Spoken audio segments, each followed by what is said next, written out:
Chers amis, soyez les bienvenus. Je suis le Père Juan David, je suis un prêtre catholique de la Colombie. C'est pour cela mon accent, et puis voilà, désolé pour mon accent, mais c'est un effort pour évangéliser à travers l'Internet. Dans l'évangile de ce dimanche, nous écoutons comment Jésus est sur le chemin avec ses disciples. C'est une belle image pour nous, pour notre vie, d'être sur le chemin avec Jésus. C'est ça beau, c'est très beau de savoir que Jésus est avec nous. Et sur le chemin, Jésus va poser une question à Pierre et à tous les apôtres. Qui suis-je pour vous? Aujourd'hui, Jésus vient te poser et me poser aussi la même question. Qui suis-je pour toi? Nous pouvons dire des choses avec des mots, avec des paroles. Mais je crois qu'il y a une réponse que nous pouvons donner, c'est avec notre vie, avec notre témoignage. Si nous sommes des chrétiens joyeux, nous pouvons annoncer cette joie qui vient de Jésus, du cœur de Jésus. Et aujourd'hui, dans cet évangile,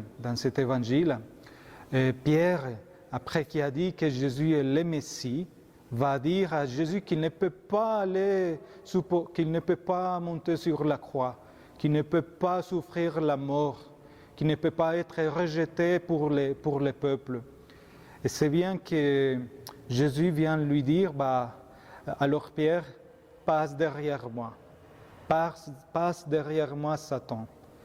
Justement, Jésus invite à Pierre à devenir disciple.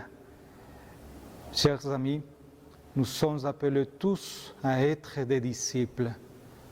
Nous ne pouvons pas croire que nous connaissons bien Dieu. Au contraire, il faut être disciple. Il faut renoncer à soi-même.